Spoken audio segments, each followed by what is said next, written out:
Minha mãe e meu pai dependiam de cesta básica para viver. E eu não queria aquilo para mim. Eu queria ter uma indústria para dar emprego pro meu pai. Eu tenho uma indústria farmacêutica. Meu pai não viveu para ver isso. Mas eu cumpri minha promessa. Com 20 anos de idade, eu tinha coleção de cheques sem fundo. Com 24 anos, eu já tinha toda a minha vida estabilizada. Com 27 anos, eu consegui juntar o meu primeiro milhão. Com 30 anos, eu já tinha alguns milhões para comprar os 50% da fábrica. Eu sou sócio-diretor em 50% de ativos de uma indústria química e farmacêutica, que era a empresa que eu era funcionário. Eu entrei nessa empresa em janeiro de 2000 como responsável técnico já. Eu era químico responsável. Eu era o gestor da fábrica e o responsável técnico da empresa. Se você pegar um produto químico, vem o nome aqui, ó, químico responsável. E ele responde por aquele produto, civil, criminalmente, e inclusive ele responde pelos processos internos da fábrica. Então eu era químico responsável da empresa e, juntamente com isso, eu comecei a empreender no ramo de suplementação esportiva, montando lojas de suplemento. Montei uma loja, montei duas. Chegou um momento que eu tinha 7 lojas de suplemento e uma distribuidora. Não é a época que o online ainda não existia. De onde que veio essa primeira loja? A primeira loja veio de um trauma. Eu trabalhava numa empresa, num laboratório, também era responsável técnico desse laboratório, e eu sempre fui uma pessoa muito obcecada no trabalho, desde garoto. Então eu era o primeiro a chegar, o último a sair, extremamente competitivo dentro da empresa, extremamente obcecado por processos, por aprender mais e por entregar. Então, eu era o melhor funcionário da empresa e surgiu a oportunidade de fazer um curso incrível no Rio de Janeiro. Todos os meus colegas davam como certo eu ser o escolhido para esse curso. Inclusive eu também estava tranquilo. Afinal de contas, ninguém produzia mais do que eu. Eu tinha um chefe militar e ele era um cara muito sargento, muito general, de poucas palavras. Chegou no dia de ele escolheu uma das minhas assistentes pro curso. E eu fiquei profundamente decepcionado. Subi até a sala dele e tomei coragem, porque nós morríamos de medo do homem. Tomei coragem e perguntei pra ele por que eu não tinha sido escolhido. E eu gostaria de saber pra eu poder melhorar e evoluir pra poder merecer isso. E aí ele virou pra mim e falou assim: eu não posso ficar sem você aqui no laboratório. As coisas aqui não vão funcionar sem você. E aí eu falei assim: poxa, aqui não tá meu futuro. Desci, chorei feito uma criança no banheiro, porque ele destruiu meu projeto. Meu projeto era construir uma carreira ali e empreender ali. E eu tinha um filho de 5 meses, cara. Morava de aluguel, fudido. Fui lá no outro dia pedir demissão. E aí, cheguei em casa e aquele terror, né? Todo mundo queria me matar, tudo tal,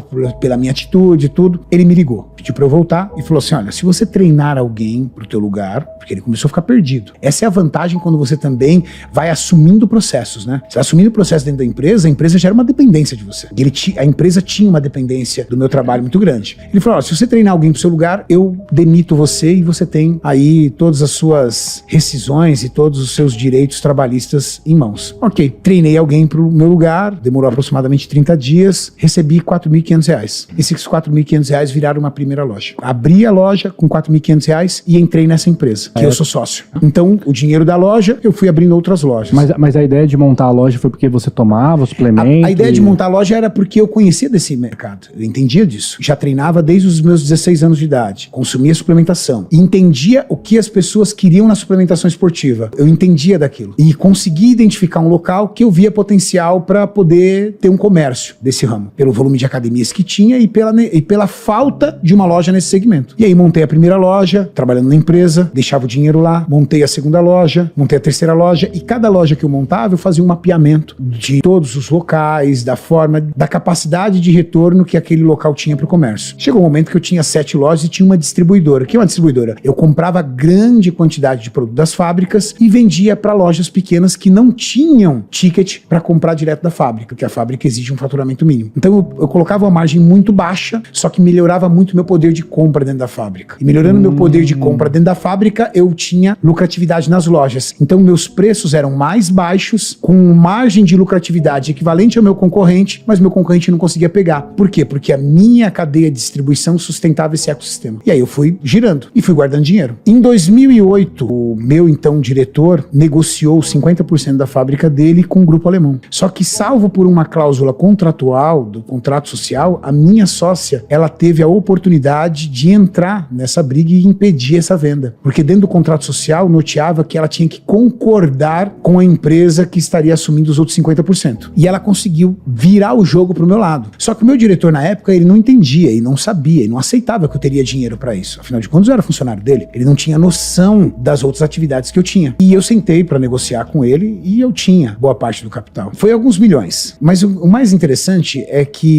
a minha vida aconteceu tudo muito rápido. Com 20 anos de idade, 21 anos de idade, eu tinha coleção de cheques sem fundo, cara, para poder dar conta da faculdade. Eu lembro de uma época eu sentar e contar, do Banco Real, na época.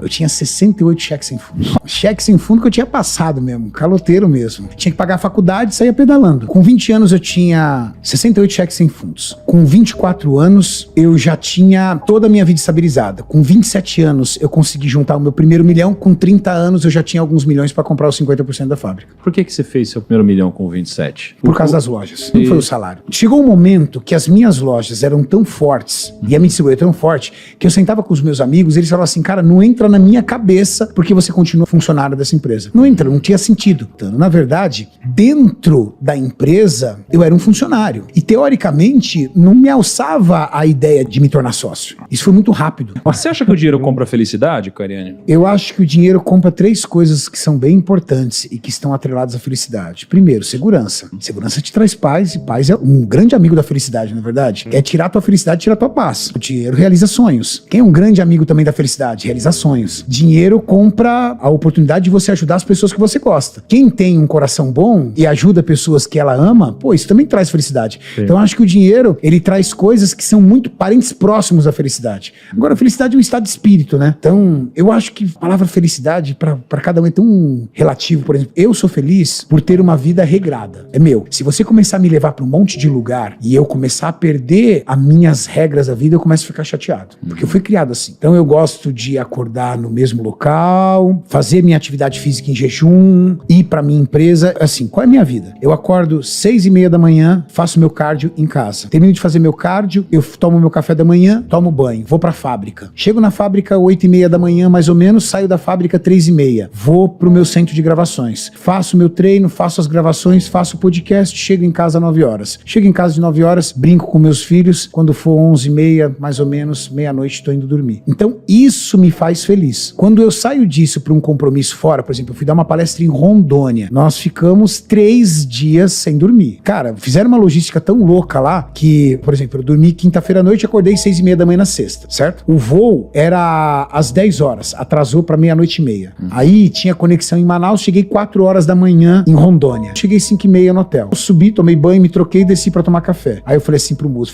vamos pedir pros outros palestrantes começarem, vamos começar depois do meio-dia, a gente tá virado. Chegou o organizador, ele falou assim, ó, só vocês são os palestrantes. Aí eu entrei às 9, começou às 9, saí às 10:30, fui pra um podcast, saí às 12:30, o Muso entrou lá, ficamos virados. Em resumo, o nosso voo de volta era de sábado pra domingo às 3 horas da manhã. Eu cheguei em casa 12:30. Quando eu cheguei em casa 12:30, minha família tava na casa de praia. Aí eu catei o carro e ainda desci pra praia. Então, isso me abala. Ah, uma situação esporádica? Ok. Se você fizer disso no meu dia a dia, eu já não sou um cara feliz. Agora, ao que você atribui o seu sucesso, cara? Rotina, mas principalmente disciplina. Thiago, eu sou a pessoa mais disciplinada que você conhece. Eu garanto pra você. Eu sou a pessoa mais disciplinada. E desde os meus 11 anos de idade, quando eu entregava panfleto, todos os meninos que entregavam panfleto comigo, jogavam no bueiro. Eu entregava todos os panfletos. De forma ágil, concreta e rápida. E por um motivo principalmente. Porque minha mãe e meu pai dependiam de cesta básica pra viver. E eu não queria aquilo pra mim. Me chocava ver a minha mãe debruçada sobre o rádio, chorando na oração do meio-dia do Paulo Barbosa, não sei nem se ele é vivo ainda, pedindo para as coisas em casa melhorarem. Meu pai, acamado, 38 anos dentro da mesma empresa. Meu pai teve primeiro e único emprego. Entrou como faxineiro e terminou como operador de processos. Saiu da empresa porque a empresa retornou para os Estados Unidos, para sua sede. E, em 1988, um homem de 55, 56 anos de idade já não servia mais para o mercado. Um AVC, um ataque cardíaco, sequelas, meu pai doente em casa. Meu pai doente em casa, minha mãe fazendo faxina, pedindo para as coisas melhorarem e os meus parentes entregando cesta básica. Aquilo me deixou traumatizado. Posso usar esse termo? Então eu sou extremamente disciplinado e sempre fui, desde criança. Com 12 anos de idade eu já sabia qual era o curso que eu ia fazer, que era química, motivado pelo meu pai, que me levou para conhecer a fábrica. E quando eu conheci a fábrica eu fiquei alucinado por aquilo e eu fui construindo tudo aquilo. Com 12 anos meu pai perdeu o emprego e aí foi todo aquele trabalho. Com 14 anos eu já estava no curso técnico em química, que eu passei numa instituição. Com 17 para 18 anos de idade eu já estava formado em técnico, já estava trabalhando na área de laboratório, já fui emendando. Eu sou formado em química, formado em administração de empresas com ênfase em marketing, formado em educação física, fora as pós-graduações que eu fiz em cada área. Então eu sou muito disciplinado, estudo até até hoje. Atualmente estou fazendo uma pós-graduação em metabolismo e emagrecimento e levo a minha vida com muita disciplina. Por isso que eu falei pra você que me deixa muito bagunçado quando vai alterando ali os meus dias, os meus horários. Porque uma pessoa disciplinada, ela vive de rotina. Eu não acredito numa pessoa usar o termo disciplinada se ela é incapaz de construir uma rotina pra ela. E rotina não necessariamente é fazer as mesmas coisas todos os dias. Rotina é a sua capacidade de organizar o seu dia, colocar tudo que você tem pra fazer, de preferência começando pelas tarefas mais difíceis e chegar lá no final do dia, à noite, matei, vamos pro próximo. E ter satisfação disso. Eu sou obcecado por disciplina, obcecado por pessoas capazes de realizar o que cumprem, porque hoje é muito comum. Você assume 4 compromissos, 5 compromissos por dia e depois você perde metade do seu tempo desmarcando esses compromissos. Como é que você dá conta de todos esses compromissos? Acima de tudo, sendo disciplinado, aprendendo a cumprir horário e ser extremamente, o quê? Ligado numa rotina. Então, quando as pessoas falam assim,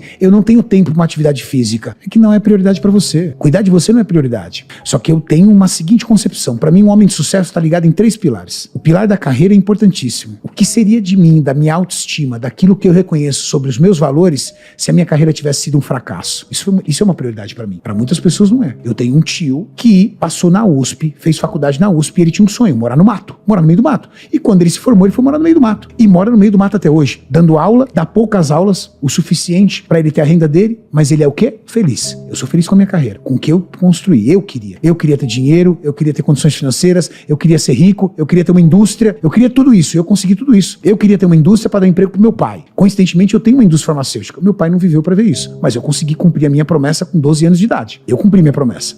Segundo, um cara capaz de dar atenção e cuidar das pessoas que são importantes para eles. De que adianta você ter dinheiro e o seu filho ver você como um caixa eletrônico, que você trocou o seu tempo por dinheiro com ele. Então, eu chego em casa todos os dias, é uma prioridade para mim. Eu tenho um filho de 23 anos de idade que é meu amigo, já mora sozinho, mas estou sempre com ele. Eu tenho um filho de 10 que precisa de mim. E eu tenho uma bebê de 1 ano e 2 meses que precisa de mim. Então eu tenho que dar atenção para eles, eu tenho que cuidar deles. 40 minutos ao dia, 40 minutos ao dia, mas não é assistindo TV, é interagindo com eles. É entregando o que eu tenho de melhor para eles, que é o meu tempo. E terceiro, cuidar da sua saúde e cuidar de você. Porque você também tem que cuidar de ti, da tua autoestima, da tua saúde, da tua estética, da tua longevidade. Esses 3 pilares são prioridades para mim. Então eles fazem parte da minha rotina. Então eu tenho que ter tempo para minha atividade física, porque cuidar de mim faz parte do pilar.